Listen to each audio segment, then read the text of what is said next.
Y hablando un poco de que ya nada nos puede asombrar, esto pasó ya hace algunos años en México e incluso sigue pasando, solo que ya no venden los medios como antes. En una nota del País de Manuel Cuellar se nos revela algo que a estas alturas ya ni nos sorprende debido precisamente a lo que acabamos de checar, a lo que les acabo de compartir. Muchas de las revoluciones o cambios políticos se supone que han de llevar aparejados una liberación, al menos en lo que a cultura se refiere. Se podría haber pensado que después de la muerte de miles de personas en la guerra de Irak, una vez ajusticiado el director Saddam Hussein, las cosas tendrían que haber ido mejor en el país en todos los sentidos, incluidas las manifestaciones culturales. Sin embargo, la realidad es muy distinta. Esta semana la BBC y más tarde la agencia Reuters advertían de una matanza de jóvenes en Bagdad. En concreto, en el último mes, según denunciaron activistas por la libertad del diario libanés Al-Akhbar, al menos 90 jóvenes habrían sido apedreados hasta la muerte en todo el país simplemente por mostrar un aspecto determinado, por pertenecer a una tribu urbana llamada emo, originada en una vertiente de la música del rock. La Enciclopedia Británica sitúa el nacimiento de la cultura emo en un subgénero del punk rock que surgió en Washington, D.C. a mediados de los 80. Guy Picciotto y su banda Rites of Spring fueron los pioneros de esta nueva tribu urbana cuando hartos abandonaron la escena punk que favorecía la actitud sobre la sustancia y decidieron centrar su oferta musical en las letras de las canciones, poniendo el acento en las experiencias personales de dolor y sufrimiento, y de ahí su nombre emo, abreviatura de la palabra emocional. Con el tiempo, muchas otras bandas cercanas a la radio fórmula fueron consideradas emo, por ejemplo grupos como Weezer o Get Up Kids, pero la llegada al mainstream del movimiento ocurrió a principios del 2000 de la mano de bandas que vendían un chingo como Dashboard Confessional o Jimmy Eat World, momento en el que la crítica musical especializada comenzó a utilizar el calificativo emo como una de las mejores armas peyorativas en sus textos. Más tarde llegarían nombres como My Chemical Romance y 13 Seconds to Mars. Como antes había ocurrido con el punk, la cultura emo saltó inevitablemente al mundo de la moda, el estilo y actitudes que poco tienen que ver con la facción musical en la que se centra su origen. El prototipo estético del emo podría resumirse en lo siguiente: están a medio camino entre el glam y lo gótico.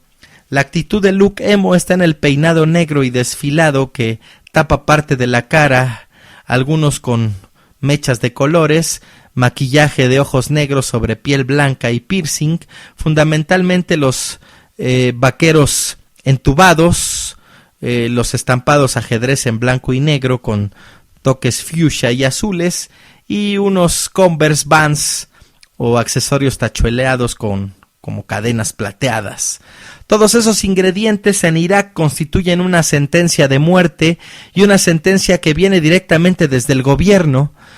Aquí en México nos la pasamos diciendo que allá están bien pinches locos, pero realmente aquí estuvo pasando lo mismo. Según periodistas de los medios citados anteriormente, los ministerios de Educación y del Interior de Irak consideran que los emos son satánicos, depravados sexuales, vampiros que chupan la sangre de sus hermanos y homosexuales. Por su parte, el coronel Mustaq Talib Mohammadawi, jefe de la policía de Bagdad, ha asegurado que el fenómeno emo ha sido descubierto por grupos de las fuerzas del orden de la capital que lo han estudiado y han elaborado informes que se han elevado a los ministerios de Educación e Interior.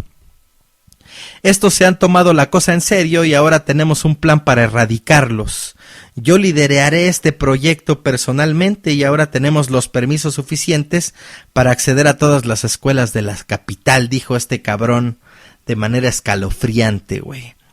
Charles Feixa, catedrático de antropología en la Universidad de Lleida, explica: en los países árabes el campo de la subcultura estaba totalmente escondido, era un movimiento underground que resurge y comienza a salir a la luz, probablemente con más fuerza tras la primavera árabe. Es imposible concebir las revueltas de las plazas Tahrir en el Cairo si no se piensa en jóvenes pertenecientes a grupos subculturales como protagonistas. Feixa es autor del estudio Global Youth Juventud Global, en el que se analizan las tendencias juveniles en todo el globo. En ese libro participa también el sociólogo iraní Mahmoud Zahavi, que habla de la presencia constante del movimiento punk en Irán, movimiento que todavía está vigente. De hecho, en 2009 el director de cine iraní Bahman Gobadi llevó al Festival Internacional de Cine de San Sebastián su película casi documental Nadie sabe nada sobre gatos persas, en la que sitúa el foco sobre la realidad y las dificultades de varias bandas de rock y pop reales y activas en Irán, y que tiene que construirse auténticos búnkers bajo tierra para poder montar sus locales de ensayo en un país donde la música occidental con letra está prohibida. Feisha insiste: tendemos a pensar que en los países árabes las manifestaciones culturales que están globalizadas en el mundo occidental no existen, y eso es un error. Están ahí desde hace décadas, pero son invisibles. La subcultura juvenil puede que comience con un determinado tipo de música, pero el grupo luego la transformará en cultura plena, llena de distintas manifestaciones culturales en la que el lenguaje del propio cuerpo tiene un protagonista claro.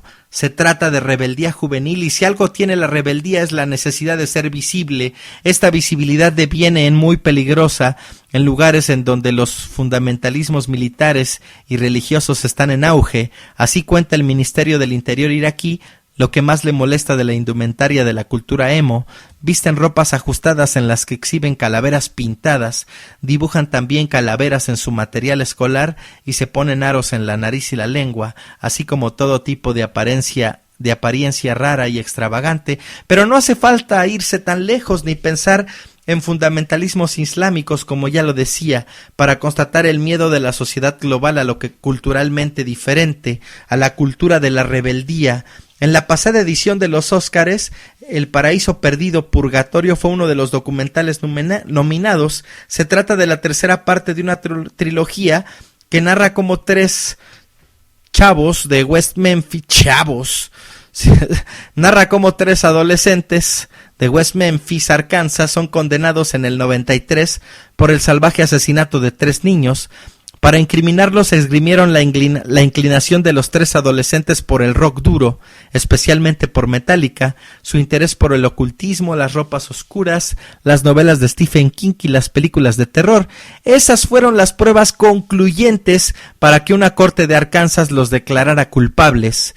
Uno de ellos fue condenado a muerte por una inyección letal y los otros dos a cadena perpetua y 40 años respectivamente. Finalmente tuvieron que ser puestos en libertad al constatarse por las pruebas de ADN, inexistentes 20 años atrás, que ellos no habían cometido más delito que profesar un gusto diferente en cuanto a ropa y música se refiere. Imagínense en este mundo el hecho de oír una música distinta. Por ahí de repente me trolean que porque hablo de salsa, cabrón. Esa mamada, güey. O sea, la intolerancia y la falta de respeto es una constante en nuestra sociedad.